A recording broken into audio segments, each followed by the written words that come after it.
I am so extremely very excited about this, Tim. You're salivating over there, aren't you? I've been drooling.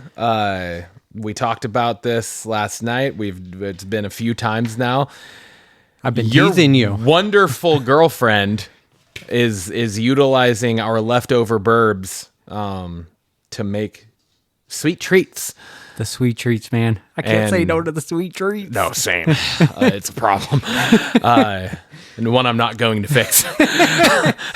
I already cut myself off of candy. I'm at almost 3 years. That's crazy. Isn't That's that fucking wild? Yeah. But I'm not saying no to anything else. So, what we got here? What do we have here? We got a cinnamon roll, and the icing here is made with maple syrup and some of our bourbon. Specifically, it's the vanilla bean brown bourbon. So, ooh, okay. Thought it would be a good pairing. So, okay. Let's take a little bite of this. Yep. Shut the fuck up. Let's eat. We're trying it. We're going for it. We're getting right into it. A nice hefty nibble here. Yeah. You ready? Do it. Yeah. Fuck yeah. That's fucking so good. Oh my Lord. Made my ear itch. Oh, that's how good it was. It's a tasty treat. A tasty, sweet treat. Fucking treat. Welcome to the show. Bourbon. Belts. Blockbusters.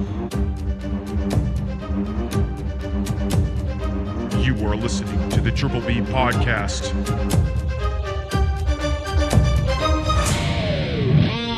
Let's fucking go. Buckarooski, it was your cash-in this week. Yes, it was. I got a really exciting one. Oh, I bought this 2 weeks ago. Hercules. Bought this 2 weeks ago. We're cashing in the old-fashioned way here. Yeah, you go take a nibble while I get this. I'm gonna house this real fucking quick. Hoover it. All right. What we got here, we have Bib and Tucker. We've had Bib and Tucker on the show. That was an earlier one too. Yes. The Bib and Tucker double charred. This is the Bib and Tucker Gold Roast Bourbon. Gold Roast. This is a small batch bourbon whiskey infused with coffee beans. So we are going to give that a try here. We fucking are. We are going to get right into this. Is this going to keep me up at night? Maybe. All right. Well, when in Rome. Fuck me, right? When on the podcast. Whenever. When you're drinking. Yeah. You know what they say. White water in the morning. Is that a thing they say? Yes. And? This is aged for 6 years. You kind of inspire me. I mean, not to give away spoilers, but you had a cocktail idea. And I was like, this was a recommendation. I was like, well, this just goes hand in hand with it. So and that's beautiful. So, because you're utilizing my foreshadowing, yeah, because I was out of town last week, and so Timmy utilized my cash in to do a cocktail last week. So it's his cash in this week, and I will be utilizing his bourbon from this week in a cocktail next week. It's a little foreshadowing for all y'all's. Hell yeah, man! So let's get right into this. I got this at Total Wine.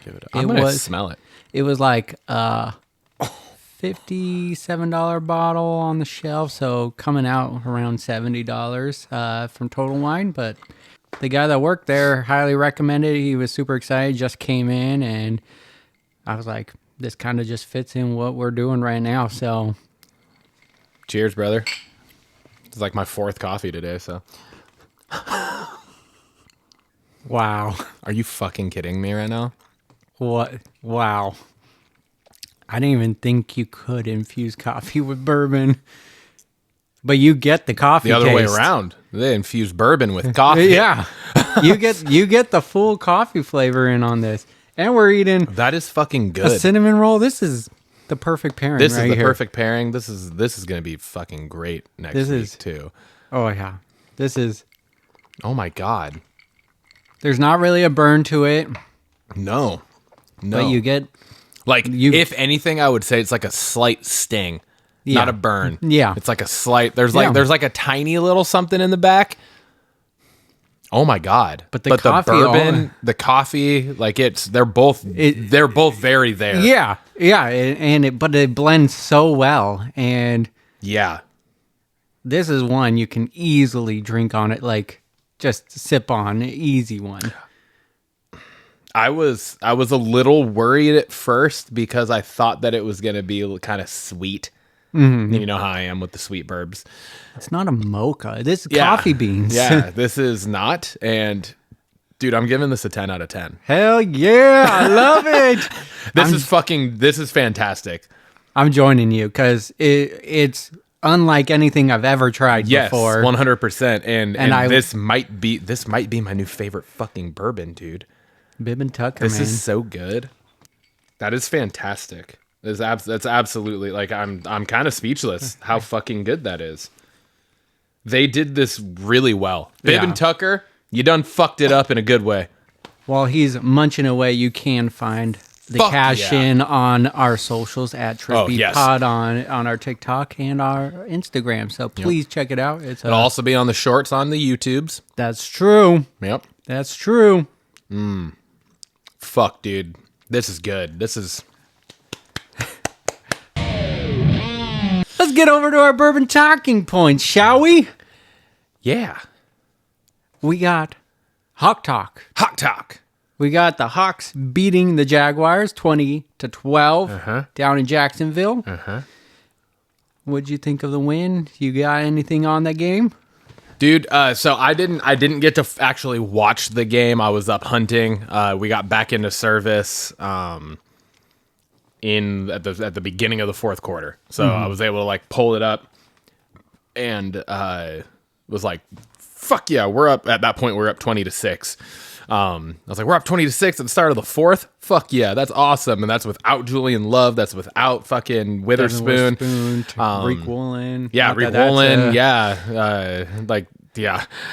But I mean, being down as Witherspoon much as I've shit on Reek Woolen, you kind of need him. Yeah, as much as I've shit on Reek Woolen this year, we've seen how not so great behind him is. So that was very obvious in the fucking Bucks game. A game that we still almost ended up winning, right? Like, so anyways, 7 fucking sacks. That's my number one talking point on this. It's 7 fucking sacks. Yeah. 7 sacks. Our defense was fucking balling out.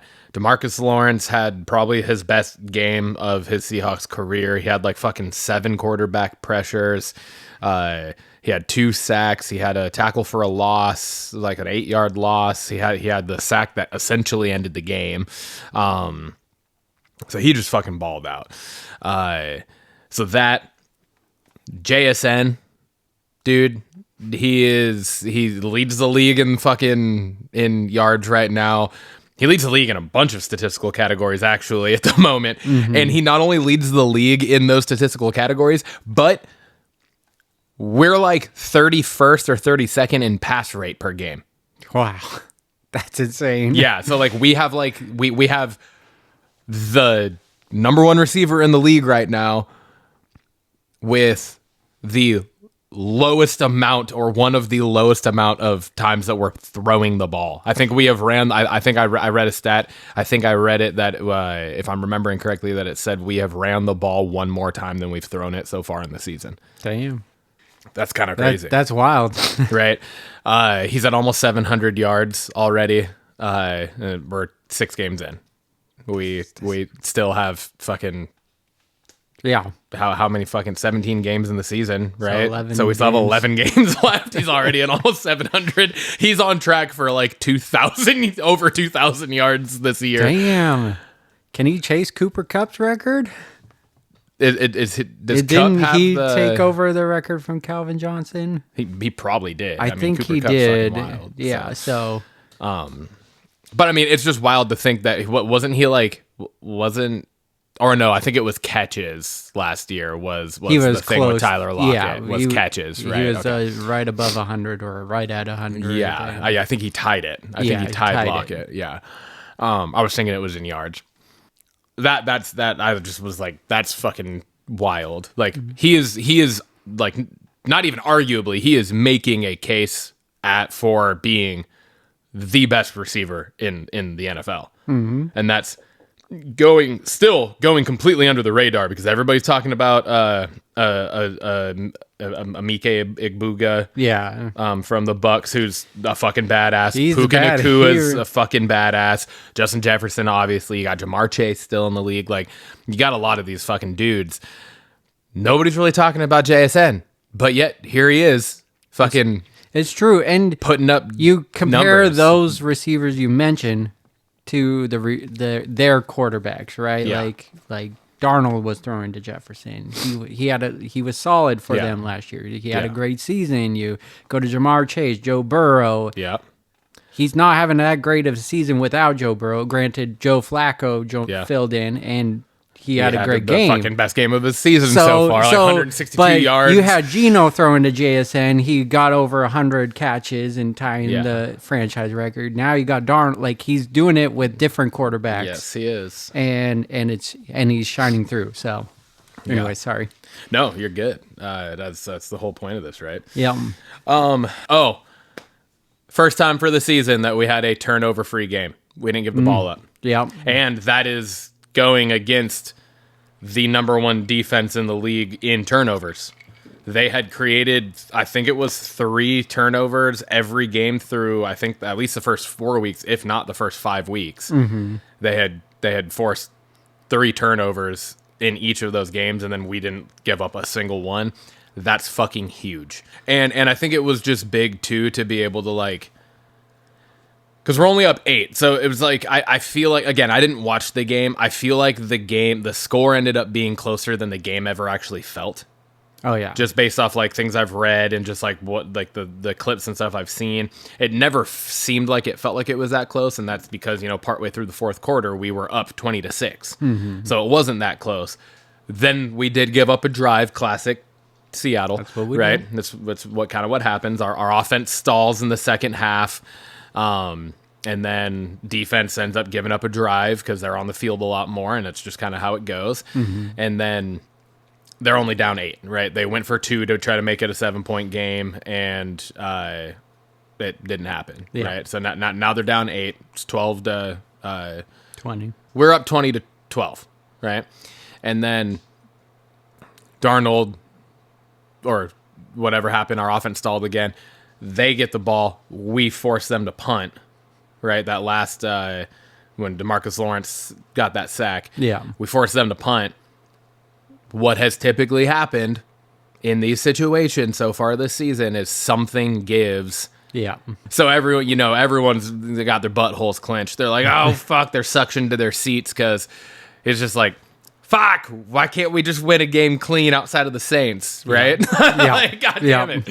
And here we fucking go. He hits AJ Barner on a fucking 61-yarder. Barner's come up and big at that twice. point, it was just like, okay, now it's just try to run clock out as much as we can and kick the field goal and go up 11 with what was like 2 minutes left in the game or under 2 at that point or whatever it was. And it's just like, I think it was 2.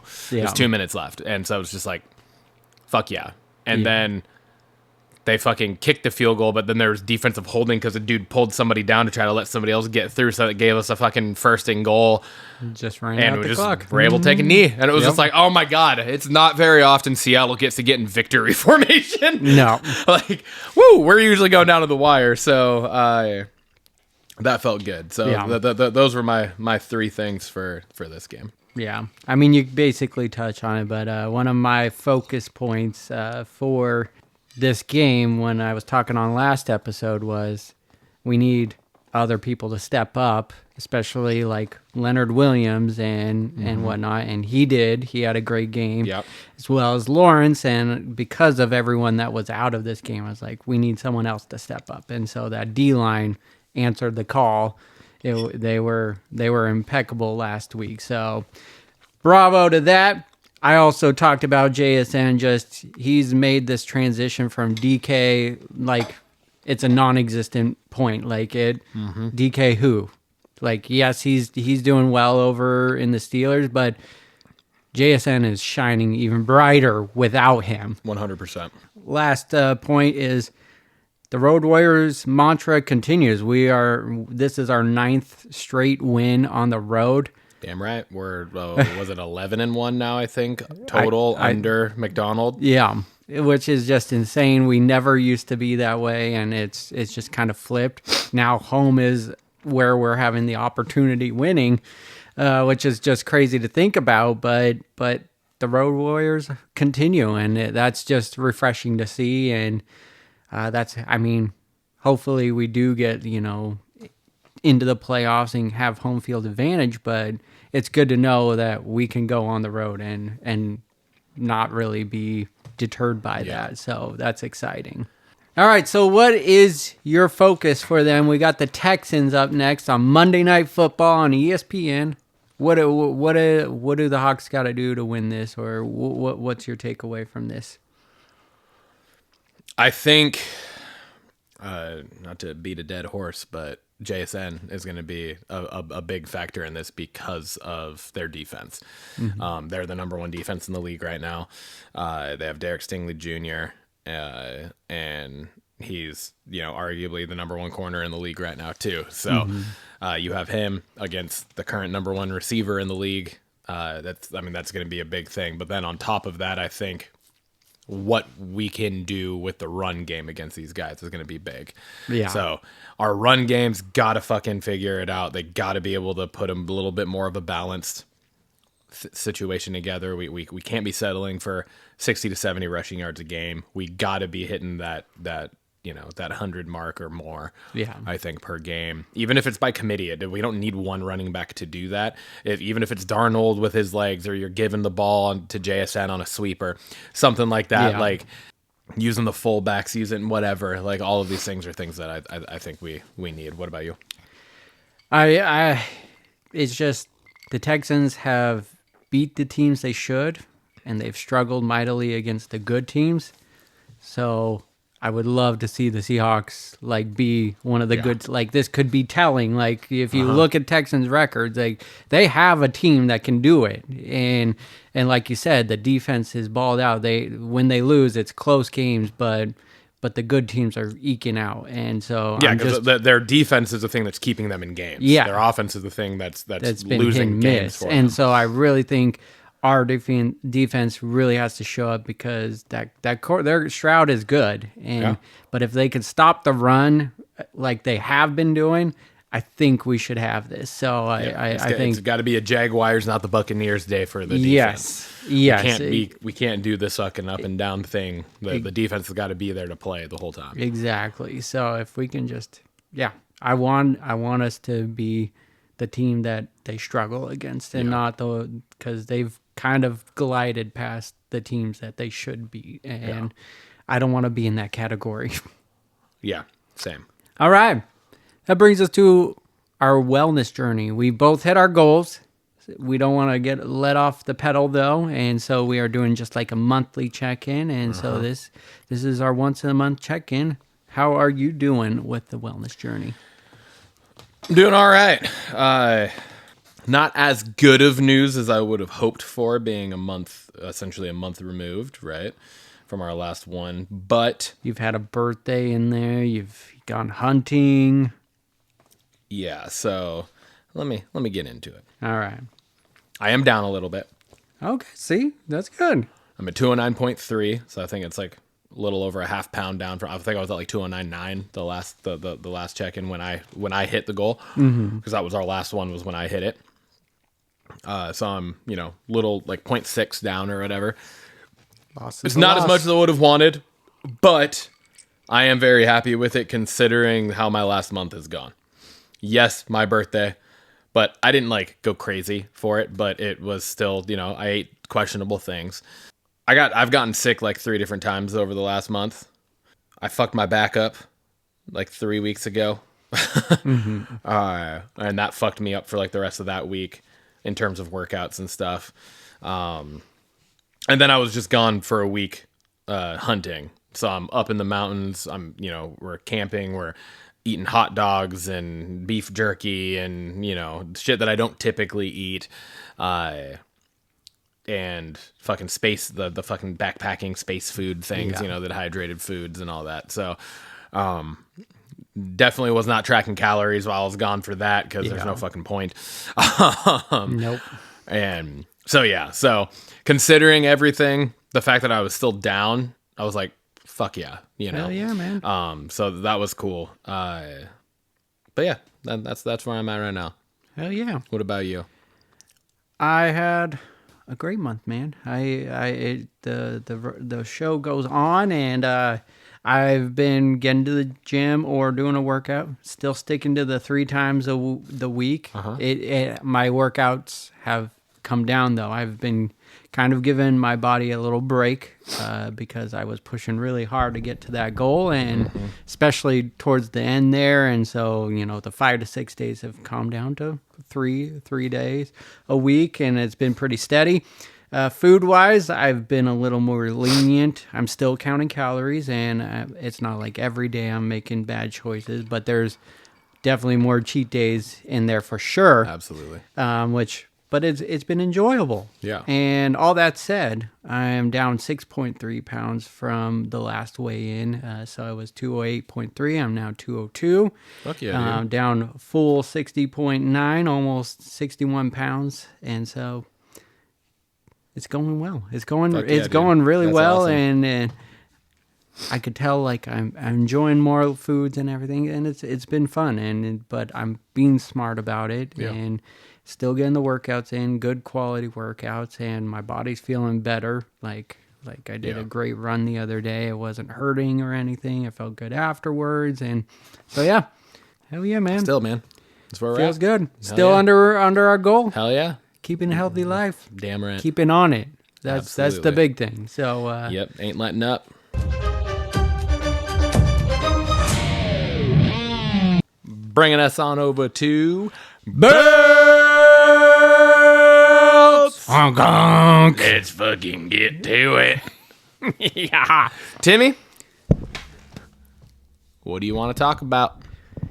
Dominic Mysterio continues his great heel but face. Like the crowd loves him. Yes, The crowd just loves him. I sound like a broken record, and some of these talking points, I feel like I'm a broken record just talking on the same thing, but I can't stop talking about him, which hard, is man. a good thing because Yeah. Dominic Mysterio is continuing just living his best life, bringing Eddie Guerrero vibes back to wrestling, and it's just so good. But the match he had with Penta for the IC title was incredible. It was so fucking good. It was so good. My only bad takeaway is why did Russo come out after he basically said he wasn't going to... Like, I know he Yeah. didn't say he wasn't No, I going to know, do it, but- but he essentially said that and still came out. It was unnecessary. It was unnecessary, but the match was great. It did lead to the little bell hammer thing, which it was so good. The way it all got passed off, like he wasn't fooling anyone, and then the way he tried to like sneak it back, even though they knew he took it, was just so good. I love it because he's paying homage to Eddie, but he's also doing it like comedically bad. Yes. Right? Like Yeah. it's not like it's not trying to be serious homage to Eddie and it's just coming off bad. Yeah. It's like exactly what they're doing and he's executing it fucking perfectly. It's flawlessly. Yeah. Like it's just It's great. his trajectory is so good. Like just he's on the way to the top. Like and when he it's- did the initial attempt with the belt and the rest like, I saw you do that. What are you talking about? No. It was great. It was so good. It was so good. All right. We got Kyrie versus Rhea. They tore the house down. That It was like a fucking banger. this was a match that Absolute I think toasted. Kyrie needed because she hasn't been able to shine a lot since coming back from Yeah. injury, and she's been with the Kabuki Warriors, and she's kind of this like weak side character, Mm-hmm. but she really got the ball out against Rhea. But it also allowed Rhea to have a one-on-one match in her hometown or home country, Mm-hmm. Yep. which was great because the night or 2 nights before at Perth, the Crown Jewel, it was a tag team match and everything, so the light wasn't on solely on her. And Io's the one that got the pin. And Io got the Right, pin, so- exactly. And so Rhea got to win. in front of her crowd, which was great. And that was even with outside shenanigans going on. Yep, for sure. It still was a great match. There nothing took away from the win. So No, and those outside shenanigans were expected because they're Yes. both at ringside and it's Asuka, right? So you expect those things to happen. exactly. So. It could have gone sideways and we would be having a different conversation where we'd be pissed off Yeah. because of how good of a match it was, but it didn't. ended well. Yep. So thank you. Yep. Thank you It was for good. It was good. all involved to make that happen. Yes. All right, these next two talking points blur very closely together. Okay. So I'm going to ask you not to really talk on this after this one and just let me go into my next talking point as well. Okay. Okay? My lips are sealed until you give me the okay. So talking point number 3 and then banger of the night just go hand in hand here. Okay. So we have a new number 1 contender in the form of CM Punk. And now I have questions. I have all sorts of fucking questions because going quickly into my banger of the night, we got Seth and the Vision opening the night. We got him singing their praises. Kind of a weird Seth, like not used to seeing him, but he's gloating about his team. He's happy he got a big win. Kind of, like I said, blurring back to talking point number 3. CM Punk wins. Vision attacks Punk. And then they attack Seth freaking Rollins. Yeah, dude. What the hell is going on? They just, right after Mania, they formed this group. We love this group. Yeah, it's there's been some stale things, but overall, I think people are enjoying this heel group. And they turn on Seth. Yeah. What the fuck? Yeah, I don't know, man. Is this another swerve? I know I don't know because like everything I've read is because all of this happened because of He's injured. he fucked his shoulder up against Cody. Yeah. Which is at some point, Seth, we got to get Seth out of the fucking main fucking title He's just pictures gonna if get he's just going to hurt. keep getting hurt. Like honestly, it sucks, but it's also you can't keep building storylines around someone who can't fucking stay healthy. It's really bad for business. But what does so going back to CM Punk winning number 1 contender, is he going against Seth for the title and win? Because if he's injured, yeah, if he's actually injured, then he has to vacate. Are we ending up with a? There's going to be a tournament to determine the person, just like what they did with Naomi, and then I feel like at that point it's going to be Braun. yeah. But right? it then just, are you really gonna are you gonna put it on Braun? I don't like I like the storyline. I like the turn. It's cool. It got me off guard. Yeah, totally off guard. And I was all for, Punk going against Seth Rollins. It makes sense. He cashed in on him. But then you get, essentially, it wasn't the Vision. It was Braun Breaker turning the way it was sold. And then he convinced both. the other two, they're afraid of him. Yeah. Which also doesn't make sense. Why is Bronson Reed afraid of Braun Breaker? Yeah. Bronson Reed just got the biggest win of his career. You're over either with me or you're against me. Why are you now? I don't know. I don't. Yeah. If they were gonna do it, I feel like it should have been a full unison. Yeah. He hits the spear and Bronson Reed's already working to the top rope and Paul Heyman's orchestrating it. That's what it should have been. Yeah. Not the Braun Breaker scares them into doing it. That doesn't make any sense to me. But yeah. I got too many questions, which is a good thing in wrestling. Yeah. If you're questioning, if you're just, what's going to happen next, that's a good thing. Yeah. But it just, the whole ending segment is just more confusing and it's leaning towards bad. Yeah. But I'm also really excited for it, right? Yeah.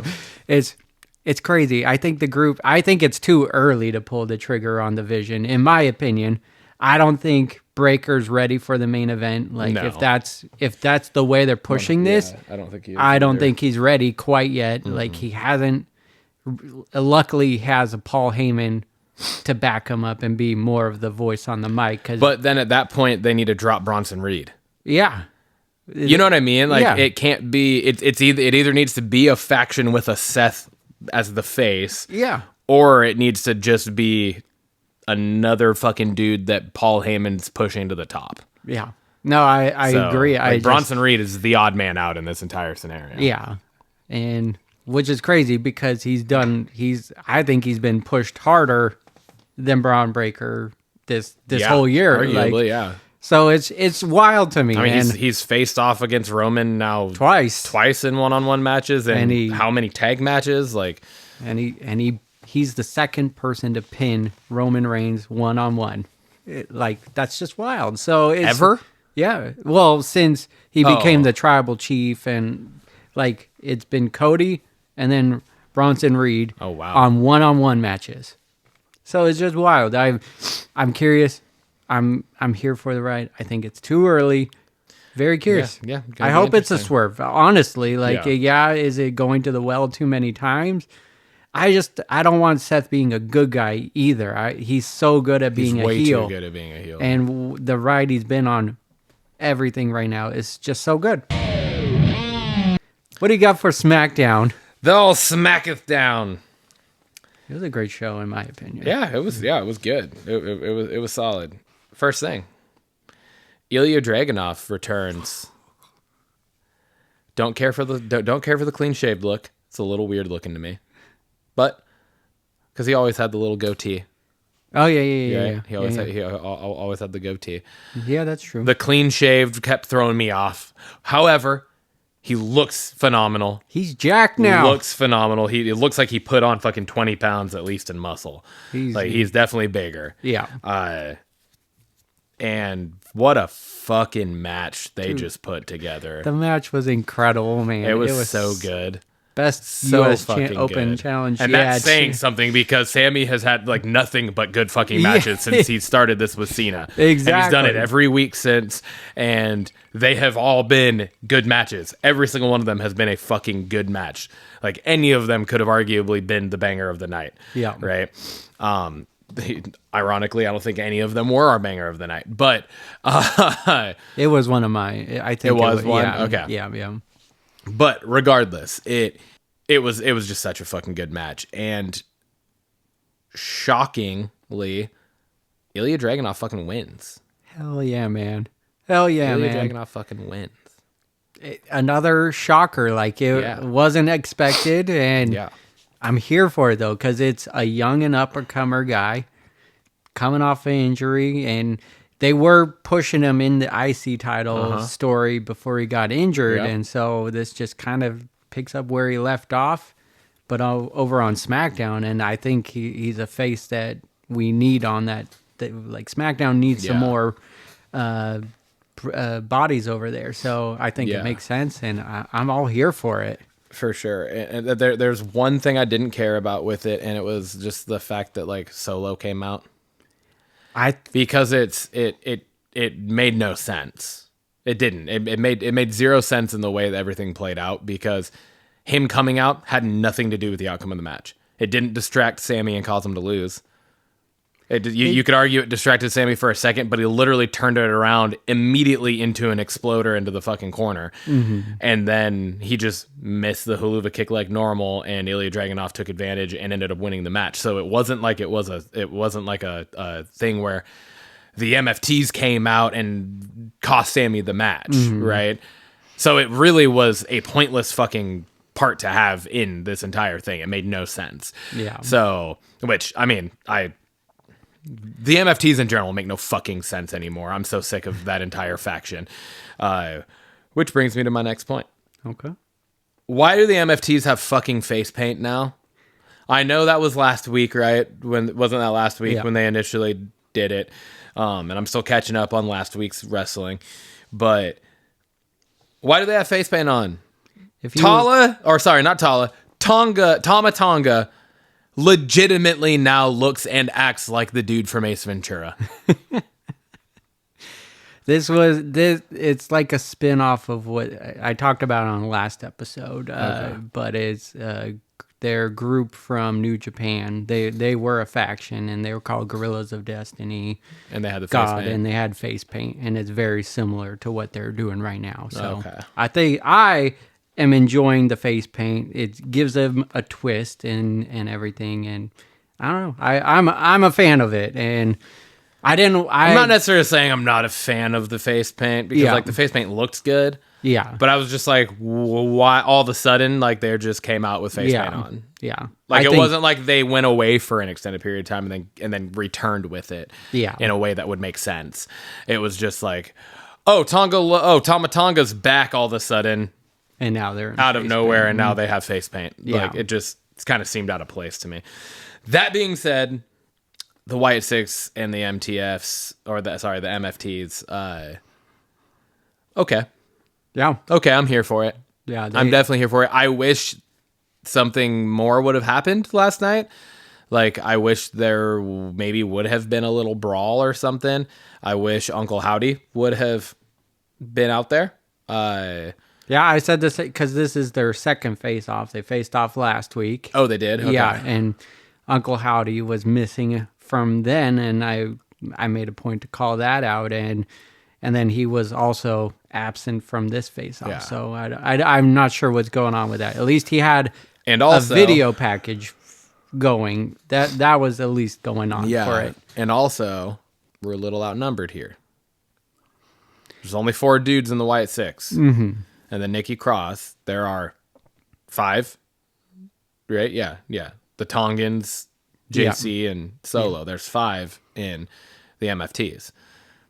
Nikki, you can't count Nikki Cross in this because she can't wrestle against dudes. I don't know. She's holding her own. If you watched last week, No, I'm just saying, like match wise, they can't do it. They can't do a 10-person tag match or a fucking War Games match and have Nikki Cross in it. Yeah, right. I mean, they could, and I think it would be dope. Mm-hmm. But it's never happened before, so it would be unprecedented. So you can kind of assume that that's not going to happen. I don't think that's gonna happen. Did somebody join the White Six? Does Uncle Howdy bring somebody, resurrect somebody in some sort of way or something, to like add another member? Maybe that would explain his absence. Maybe he's looking for someone. Yeah, I don't know. I don't know. I was confused by that too, because I was like, last week when I was talking about it, I was like, maybe Sammy joins them. But now it looks like Sammy's kind of getting a coalition with why am I forgetting his name?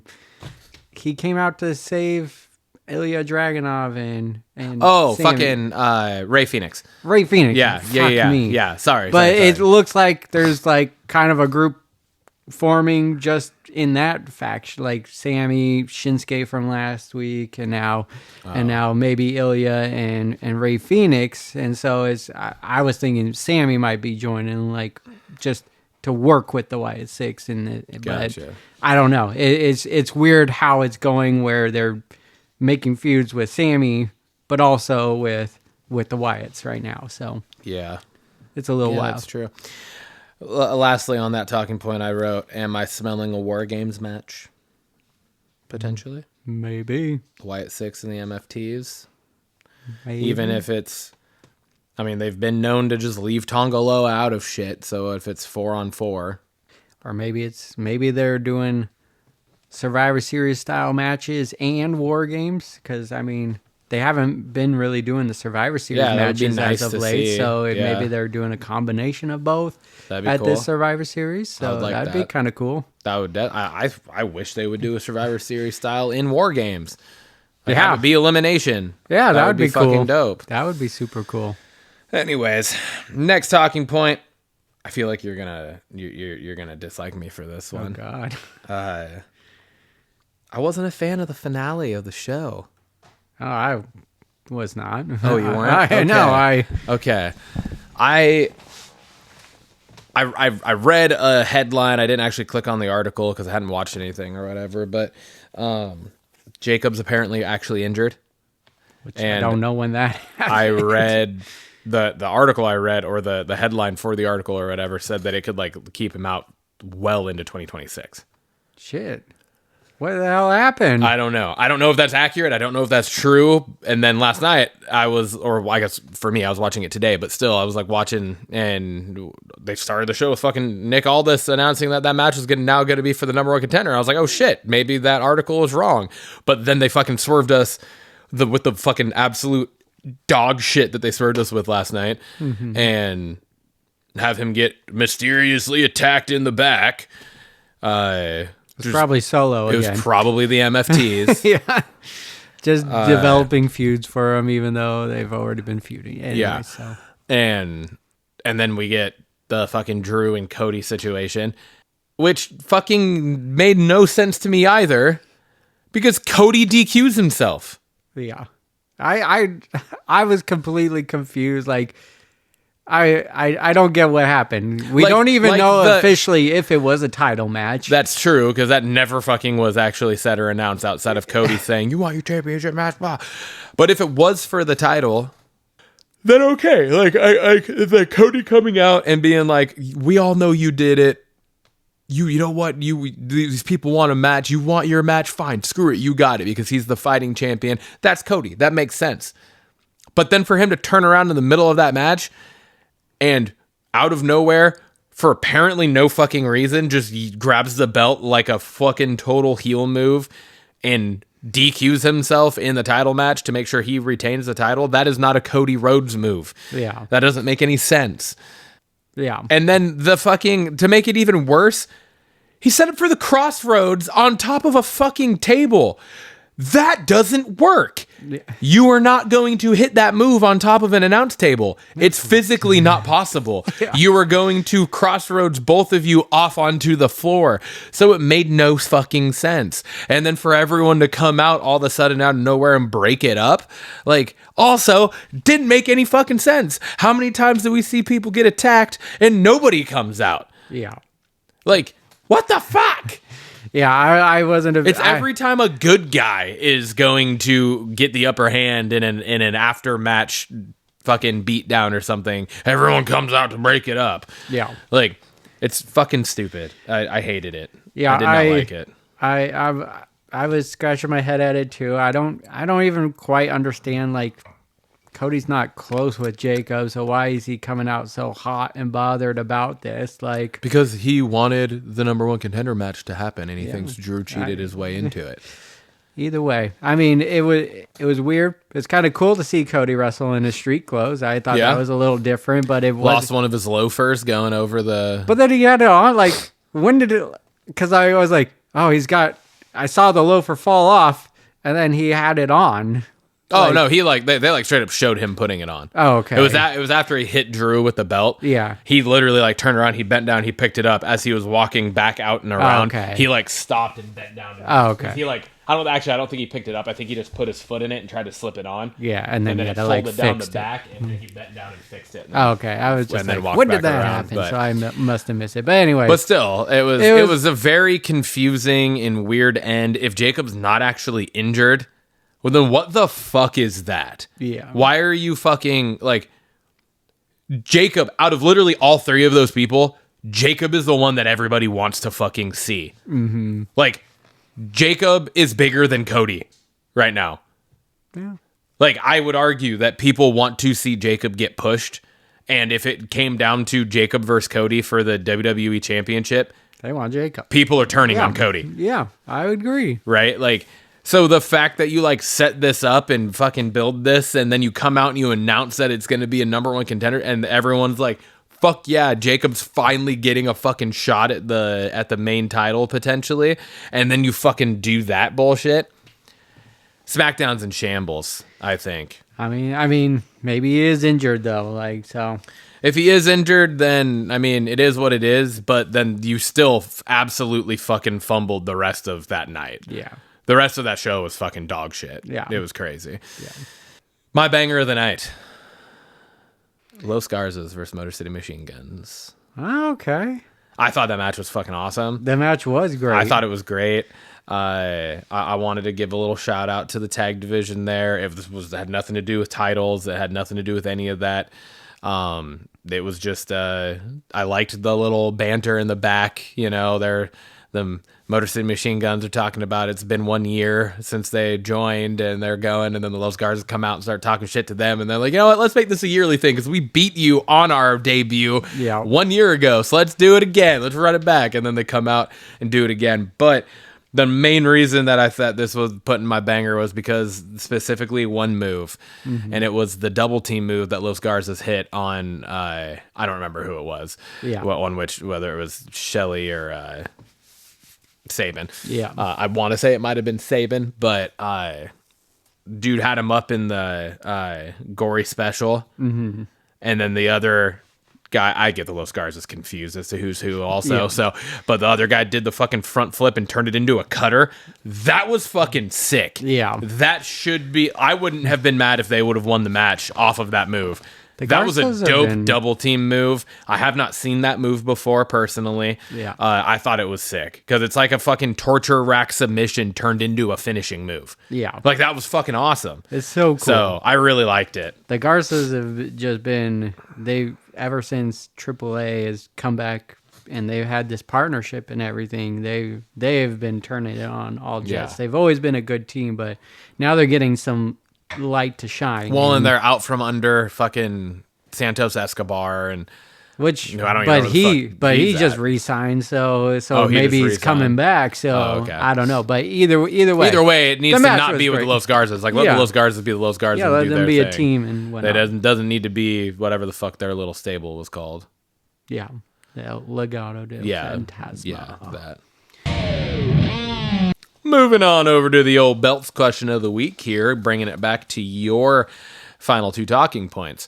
With the Bronze and Heyman turning on Seth, I wanted to ask you, and I've realized I don't know if double turn was the right term here, but I think double cross, yeah, that was probably better. You knew what I was saying. Yes. Now, what do you think is the biggest like shock turn like this in history? Because like this wasn't a heel turn, because they're both they're all heels, right? This was just they just double crossed their leader, right? So that kind of thing. So not a heel turn, not nothing like that, but just a turn within a group or partnership or something. Like, what do you think was the most shocking in history? I think the most shocking one was Stephanie McMahon turning on her dad and joining with Triple H. At Armageddon '99. Like, to me, maybe it was just because I was so young watching that, and just like that was right into the first few years of Gunning, but just being solely invested, wanting her with Test, and then that happening was just wild to me. It was one of the second pay-per-view I watched ever, and watching that happen, I was like jaw on the floor and could not stop talking about it. It was so shocking. Hell yeah. It was wild. That's a good one. I like that. I brought it back a little farther before I was born. Okay. I think you were possibly like just born. Were you born in 88? Yep. Okay, so yeah, you were like one. Yeah. Maybe not even one, depending on what actual month this happened in. But the funny thing is, and I've talked about this a little bit on here, is I grew up watching all of those old pay-per-views and whatnot. My stepdad had them on VHS, and so I watched all of these things, and so I kind of got to relive a lot of it growing up and whatnot. And so the one I picked was Macho Man turning on Hulk Hogan in '89 and breaking up the Mega Powers. And that's a big one at that time too. Huge. And one. That's why I put this, was because I literally wrote huge moment back then.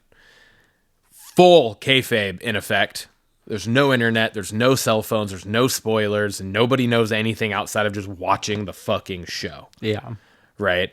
And maybe like a newspaper the next day type of thing. You know, like this, like we're talking back in the fucking day when none of what we have now existed. Yeah. And so these guys to the fan base were fucking superheroes. Like these guys were the idols. They were what everyone looked up to. They were the, you know, what the kids all fucking wanted to be when they grew up type of thing. And so then to have Savage turn on Hogan and just beat the ever-living shit out of him in front of everybody was fucking huge. Hell yeah, man. That's So, I mean, like I said, it'd be tough to find one that in any given time frame was a bigger moment. yeah. Because of just the situation and the lack of current technology and everything, where this was like real back then. Yeah, You know exactly. what I mean? Like nobody knew that this wasn't real. That's the thing. Yeah. Like back then. And so it was just like, it was huge. That's a good one. I did have Seth turning on the shield very high. That was up there for me as well. And I think what those 3 moments that we just talked about, what really played into those being big is there just wasn't any seedlings really. Maybe with a little with Miss Elizabeth, but overall nothing big was feeding into the turn. Yeah. Yeah, so good question.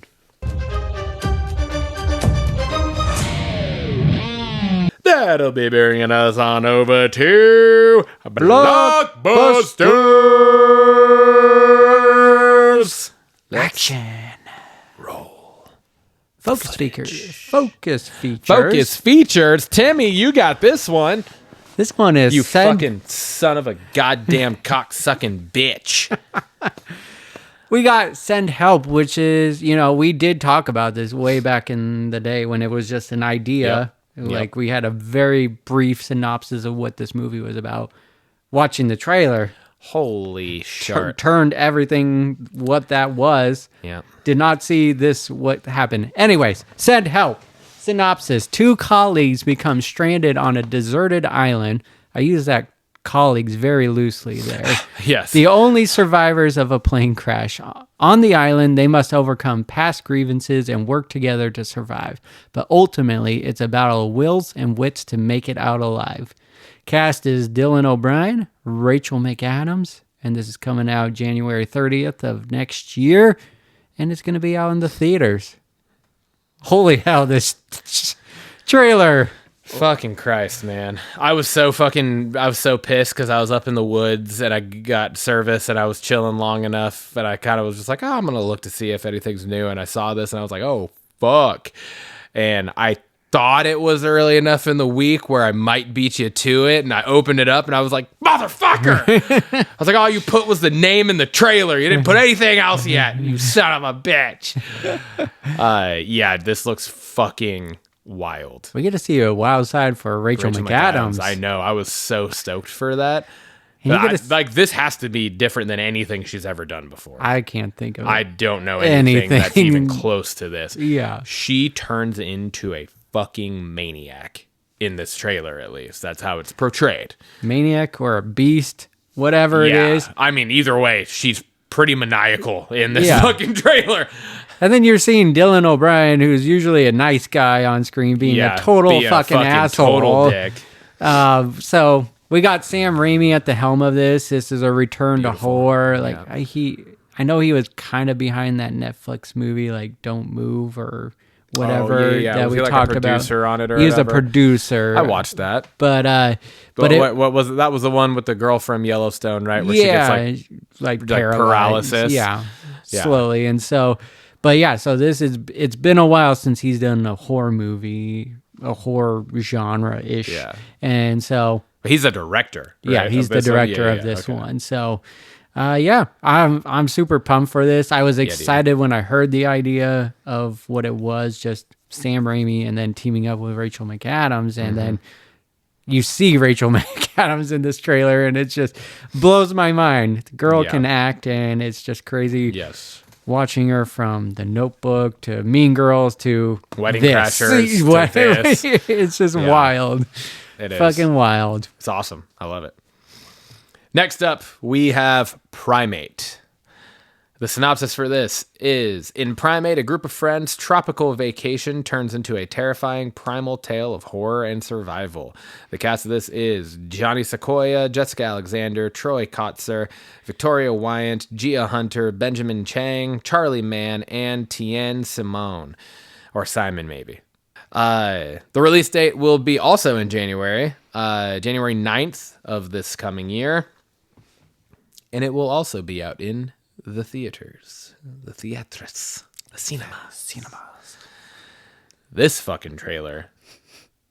Oh my Lord. It's crazy because it's about a fucking family that owns a chimpanzee as a pet. Mm-hmm. And you don't know in the trailer, like you don't find anything out about like what actually caused this to happen, but the fucking chimp goes nuts, goes murderous. Seems like out of the blue. I'm sure there's more to it in the actual movie. But this is definitely one of those things where you have like a weird kind of relation to it because it's your family pet. Yeah.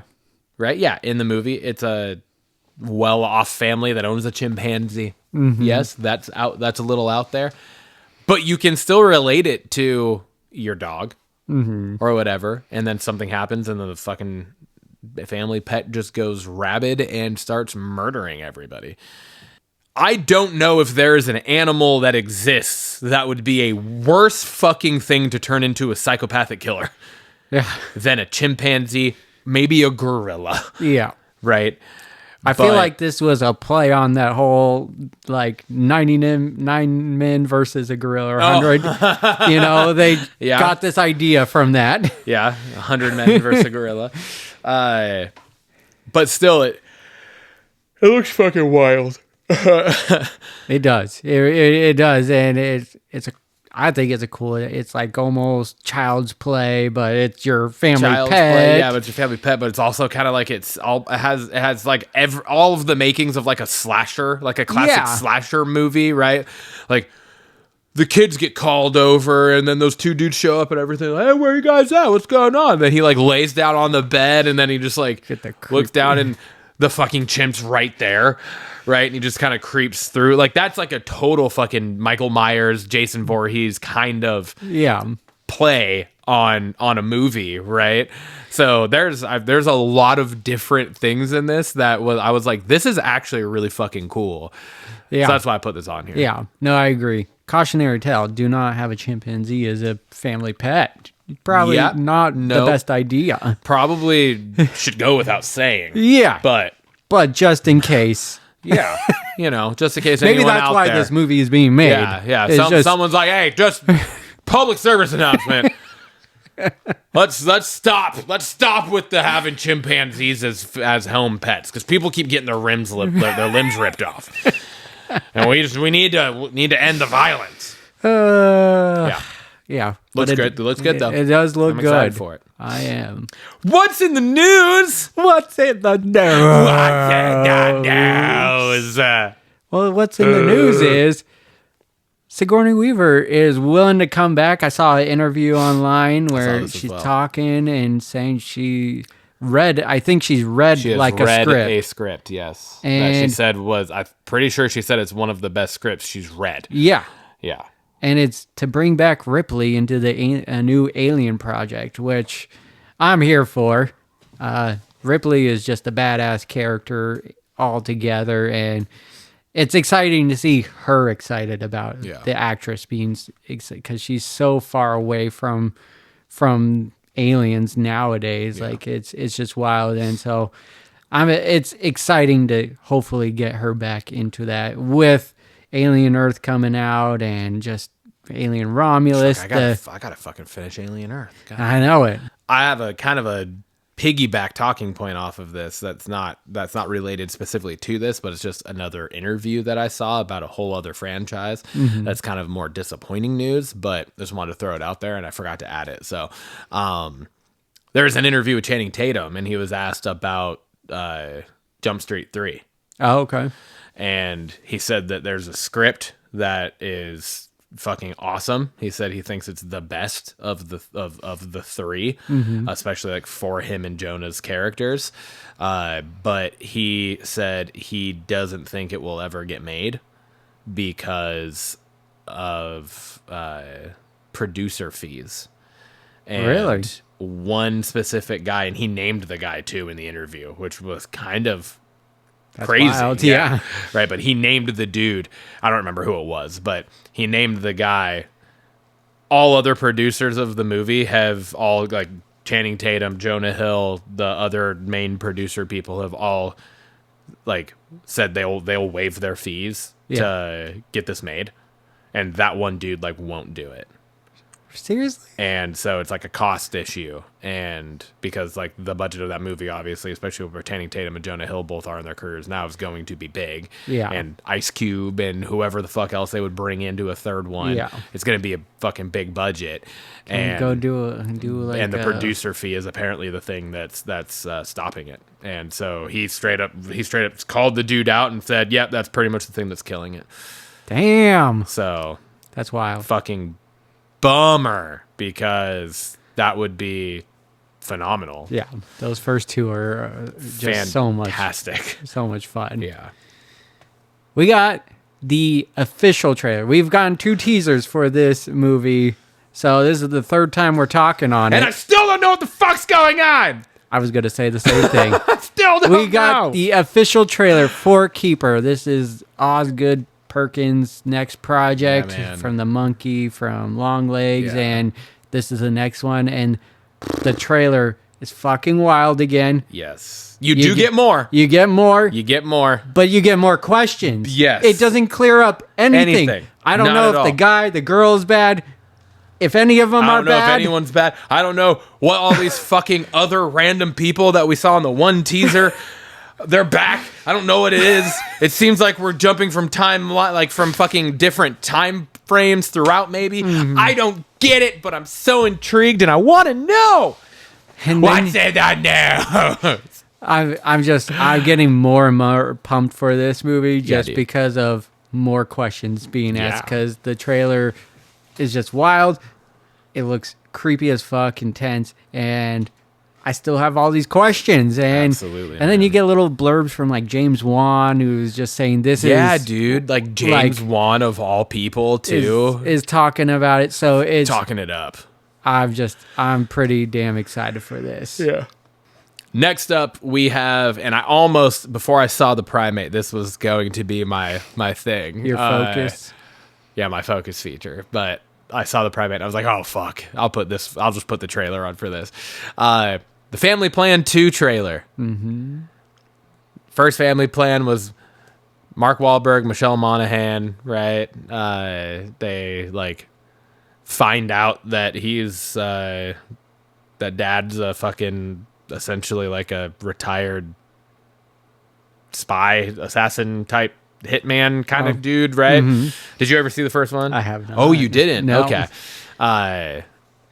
Well, hilarity and shenanigans ensue, and he's trying to protect his family and whatnot. Yeah. And then the trailer for the second one came out over like this last weekend or whatever, and Yeah. it looks also equally fucking awesome and funny, and they have included Kit Harington into Yes, they this have. one Yep. as a shadowy person from Mark Wahlberg's past. Yes. So- yes. I really liked the first one. I thought it was fucking awesome. I believe it's on Apple. I believe this one is also an Apple. Yeah, I think an it said it was an thing. Apple movie. So definitely, I would recommend watching the first one. I really enjoyed it. Me and Lindsay watched it together, and it was solid. Perfect. So- Yeah, I mean this one looks hilarious. Yeah. Just, the freaking daughter's boyfriend. Daddy, Did she put some clothes on? and towards the end of the trailer, doesn't it turn out that he wasn't saying Daddy the whole time? He was saying Danny. Danny. He was Yeah. calling him by his name, but it sounded. Did you call me Daddy? I caught that too. I was like, looks oh, he was saying Danny. Danny. It's so funny. Looks great. I'm very excited for it. lastly, we got Smile 3 is officially in production. I absolutely love the first 2 movies. The first one is just so creepy. Like, it's legit, like, got you creeped out. Yeah, I And haven't watched either of them. second one was just as good, I thought. It maybe not as good as the first, but it definitely held up Yeah. as a sequel and had me excited going, oh, there's got to be a third one. And it's just really exciting to see that there is a third one and it is in production. Same guys at the helm of this one. So I highly recommend that you go back and watch these first two. Okay. It's just super creepy. Yeah. Don't let Lindsay watch. No. Do not. That's part of my issue with watching horror movies now. Yeah. If I don't catch them in theaters, it's hard for me to watch them at home. I would legit, she's going to have nightmares Yeah. if she watches at least the first one. So do not let her see it. And to be clear, Lindsay's my wife, not my daughter. He's talking about don't let my wife watch it because she'll have nightmares. Yep. It's an unsaid thing that my daughter, my 2-year-old, not even 2-year-old yet, daughter's not watching it. Yes. I just wanted to make that clear. He's talking about my almost 30-year-old wife. Yep. She can't handle horror movies. Nope. No. We got another Triple B Memoriam. I couldn't talk on it last week because it happened the day of me filming, but sadly we lost the legendary Diane Keaton, which is wild. It just was not that I'm prepared for anyone to die, but it was not on my bingo card of actresses that I would, or actors that I would think would pass. And so it was just a shock that happened. She's, known for the First Wives Club, Father of the Bride, Something's Gotta Give, Annie Hall, just so many memorable movies, and such a great actress. And so just want to give a toast to her. Respect where it is due. Bringing it over to our special segment of the week this week. It is our small screen sampler, again, where we take a show that we have covered on here before, a series, I should say, that we have covered on here before, and we give it a go, and we watch at least the first episode, and then we kind of just talk about it. So this week, you picked Devil in Disguise, which was at absolutely zero objection for me. Yep. You put this on here while I was still gone hunting, and I got back and saw it, and I was like, oh fuck yes. I at first when I first read it, I was like, what the fuck? I was like, why didn't you do the Ed Gein one? Yeah. And then I was like, oh, wait, this is the John Wayne Gacy one. Yep. Fuck yeah. Yep. I was like, hell yeah. So, we watched. Did you only get through the first episode? I got through the first two because... Okay, you got through the first two. I'm going to just say it, dude. That first episode had me gripped. It was so well done. And fucking whoa. Yeah. Usually the first episode of these kind of series start off slow, and it kind of was like this slow buildup, but it just had you gripped. Yeah. Like throughout the whole episode, and the actors well chose. Like, everyone is doing their part in this because, man, I could not turn it off. I only turned it off because I had to work the next day, but I watched 2 hours, 2 episodes, and couldn't. I didn't want to stop. It was I'm like halfway through the second episode right now, and I may or may not have been watching them while I was driving. Just had my phone up on the dash sideways, playing over the Bluetooth in the car, but I literally sat. I probably was parked for almost 10 minutes outside your house before I actually came in, because I was like, I gotta get to a part where I actually feel comfortable stopping this and pausing it. There's not very many where it's that moment comes, and I was like, okay, I think this is an okay spot for me to pause and come back later. So so far it's fucking phenomenal. It's very well done, and it's done differently. Like, I was expecting there to be more of the actual build. Yes. To them finding out, but it's like they're fucking finding the shit in the house at the end of episode 1. Yep. Right? So now it kind of leaves me like, where exactly is this actually going? Mm-hmm. Like what is the focus of it? So, but we have gotten, 1 or 2 flashback type things so far too. So I'm sure some of that will play in, but it's just, it's really well done. the guy that's playing John Wayne Gacy It's fucking is just phenomenal. Absolutely phenomenal. And I'm just like so entranced with his character, and I know it's like a dramatization, but they've said his character is like a well-liked character, or like the actual John Wayne Gacy is very well-liked. He was a very big part in of the community figure type thing. Yeah, and they are selling it that you're way in this 100% show. getting You're that. just like, how is this guy crazy? And I mean, it's just so wild. And The just fucking scene with the cops in his house when he oh my God. Yeah, he invites the two that have been tailing him in for dinner and beers, and then he just like starts talking about the clowns. Yeah. He goes, a clown, he could get away with murder and nobody would suspect it because he's a clown. And it's just like, it's just fucking creepy as shit. And then, like, just oh my God. talk about like just terror, like a different kind of terror, but like the scene in the bathroom. Oh my God. Nothing happened. Like Nothing other than you happened, hear other the than you and hear you the smell, air kick on, and then he just turns and looks, and just the look on his but face. his face, like it sold everything. It was that first episode is a pilot episode to a series. This ranks way up there with him because it had me. Absolutely. So please go watch it. I'm gonna be binging this over the next week because it's just so good, and So good. I'm excited. I'm glad we picked it for this segment. So Yeah, same. Blockbusters question of the week. I posed this one. Who is an actor that you feel was very underrated, unappreciated, but seems to be finally getting their credit? So it could be as of late, or maybe they earlier on in the career and definitely came to prominence. But you know, who's an actor, actress, and what do you think was like a turning point? You don't need to. I didn't pose that, but my answer is, it might shock you. Adam Sandler. Okay. Obviously, he did his fucking whole run through the 90s. That was just like fucking banger after banger after banger. All of these fucking dumb comedy movies. Yeah. Right. Then he had done a couple more serious types of things. Right. Fucking Spanglish. Yeah. That's what I would even, think of. to a point, 50 First Dates. Oh, right.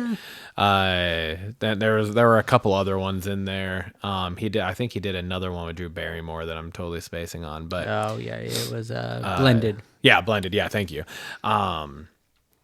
Where it was just kind of more, still funny, but more serious type of thing, Yeah. right? Not Billy Madison or Happy Gilmore or a fucking Little Nicky or Waterboy or any of those. Yeah. Where he's playing just like a more rounded character. And then in the last 10 years, he's done a few of them, and now he's got Jay Kelly coming out. Yeah. Right. And I feel like people are actually really starting to reckon, and he has still in the last 10 years done some of the fucking stupidest comedy movies. Oh, yeah. Fucking Hubie Halloween I is love a that movie. fucking classic. It's so fucking good. It's fucking fantastic. But it's right up there with Little Nicky as one of the dumbest stupid comedy movies he's done. 100%. But that's why it's so good. Yeah. Right? And but he has also done fucking Uncut Gems, Hustle. He has Jay Kelly coming out. I think there's another one I'm totally spacing on. But like some of these movies that are actually like Uncut Gems straight up had Oscar buzz around it for him. Yeah, And like, and I know you said when I talked about Jay Kelly that hopefully this is the time. Like I've read things that are like this could be the thing. And then you have like George Clooney going on record saying that like he's not just a comedic actor. He is a good actor. Like he is just an all around good actor. Yeah. And he isn't a comedic actor. He is an actor. Yeah. And I think that's huge coming from the likes of fucking George Clooney. Right. Yeah. And I just think that it's now as he is getting, as he's, Adam Sandler's getting into his later 50s and he's getting some of these other roles, he's going to be playing some of these parts where it's really going to like get broken into us, that it's like, dude, this motherfucker can fucking act. Yeah. It's not just the fucking stupid comedy movies that he shines in. Like, Yeah. if it hasn't already been done, which like for me it already has, and I know for you it already has, but like more people are going to, I think, be getting that appreciation for him and understanding that like, oh, this motherfucker, he is right up there with some of the best. So yeah, that's a good answer, and it is kind of like at the time when he was putting out those bangers, like he was highly regarded, but then there was a big lull. But he was highly regarded in only like typecast. Yes. Right. He was only highly regarded in that facet of the industry. And then he went on a big lull. He went on a big lull where he was putting out, which some movies that I fucking love still. Yeah. But fucking still, Bedtime Stories and Pixels and fucking Jack and Jill and like all of those movies where they're just fucking shit on by people. Yeah. Right. And yeah, but to your point, he's come back with some of these more serious roles, and it's like I'd love to see more and more of these serious roles of him. And I don't know, like I don't remember who it was that said it, but we talked about it not too long ago. That's I don't remember who said it. I think it might have been on Smartless actually. But they were talking about how it's not super common for serious actors to then blossom and like really shine in comedy roles. Yeah. But the other way around shocks people at how good they are at it. Yeah. With like comedy actors then turning serious roles. Yeah. Right. And I think this kind of just pushes that point and proving that. Hell yeah, it does. What about you? My actress. I picked an actress, and I feel like earlier on in her career, she played a lot of side characters and just kind of blended in. But to me, she stood out a lot in each of those movies. And now it seems like she's on this trajectory where she's getting noticed and she's getting more of the head roles and everything. But Catherine Hahn, Agatha Harkness. Oh, yeah. I think she's always had a prominent, she's a very good character in everything she's in. Fucking everything she's ever been in. She's How to Lose a Guy in 10 Days. You got Step Brothers and whatnot, but now we got her in fucking the MCU. Anchorman. She's an Anchorman. Fucking Bad Moms and Bad Moms 2. Yeah, and it's just, people are finally starting to catch on to her, and I think she's always been a gem, but highly underrated. Well, and she's now in the it's studio now too. Yeah, exactly, and stuff. So it's just, she's definitely coming out, and people are noticing. And I thought it was a fun question, just kind of for sure. Hell yeah! All right, brother. That wraps up fucking episode 72. Cheers, brother. Dog.